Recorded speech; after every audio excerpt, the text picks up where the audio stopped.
The outcome of Georgia's runoffs could have a lasting impact on the future of the Democratic and Republican parties.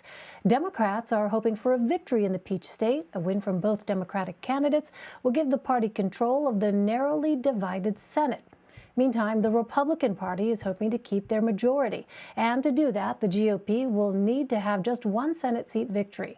For more on this, I want to bring in CBS News associate producer LaCrai Mitchell. Hi there, LaCrai. So Georgia has long been seen as a reliably red state, but it flipped Democratic in the presidential election, and we will see what happens with the Senate runoffs. How did factors like demographic changes make Georgia a key state for both parties? Elaine, I believe that if you talk to people within the state, they've been saying for months, they were saying in the run-up to the general election that the demographic shift you could take a look in places like Cobb County, like Gwinnett County, counties that had, in Cobb County, for example, that had been traditionally been seen as Republican, were overwhelmingly trending Democratic. I went back and looked at the numbers today, and in both Gwinnett and Cobb counties, you saw where Biden and Ossoff performed with more than 50% during the general election. In Fulton County, Biden had more than 70%. Ossoff had nearly 70%.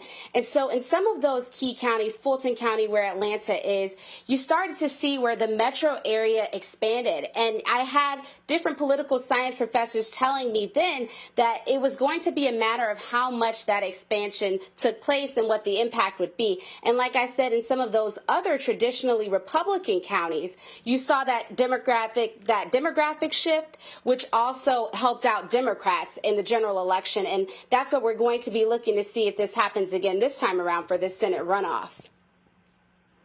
Well, what does the outcome of this election mean for both the future of the Democratic and Republican parties? How could we see Democrats and the GOP adjust how they campaign and which voters they target?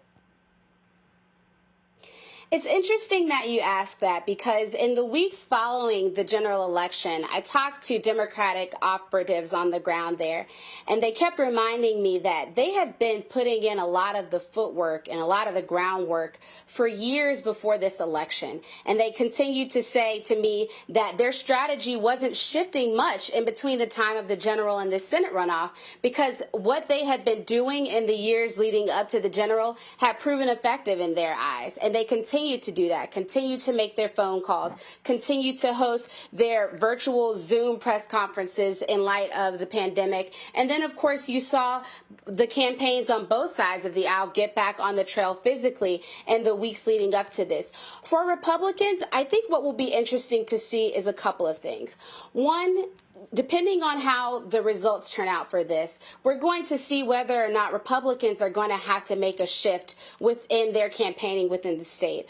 A factor that played into this Senate runoff was that following the general election, you did have the president talking about the validity of the results. And so for a while, what you saw was Georgia Republicans were having to rally up their base in the state and say, hey, we have to focus on this Senate race. We need you to get out and vote. And so having to sort of solidify and come to a unifying message is something that I think we're going to see Republicans have to do in the years to come. And then, of course, we'll see how all of these ads played out, right? As you said and continue to say throughout the night, a lot of money was spent in this Senate runoff on both sides. And so we'll see whether or not, some of the negative ads that we saw, whether or not they were effective, or was it more effective to stay on message and sort of stick to your talking points of what your party could bring for Georgia voters?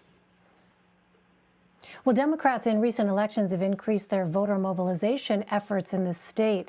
How do they maintain these gains if they want to remain competitive in Georgia?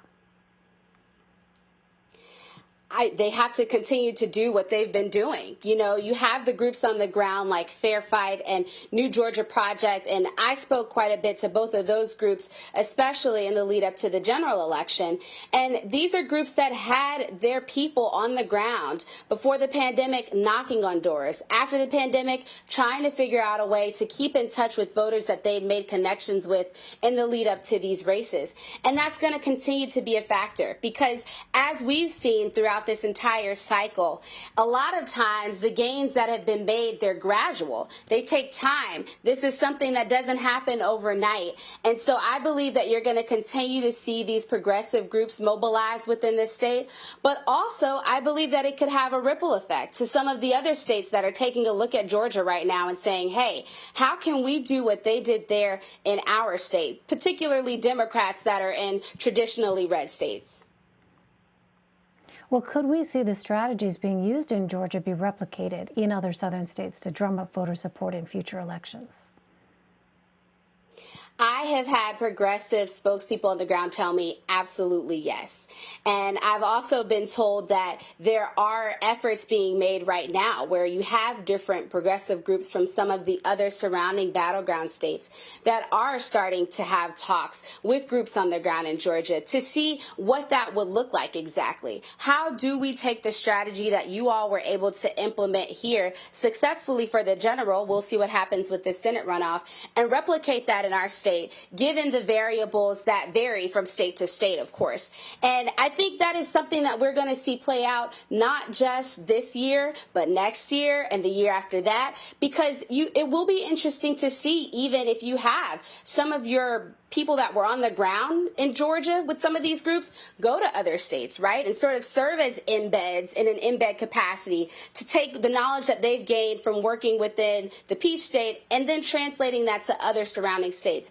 It's going to be interesting to see because, as I said, I definitely could see a situation where you have Democrats that are eagerly watching to see how this plays out in this Senate runoff and how this played out in the general, and they're saying, how can we do that in our state in a way that's successful, in a way that's sustainable, in a way that can make impacts that last not just for one election, but for elections to come. All right, LaCrai Mitchell. LaCrai, so great to see you. Thanks so much.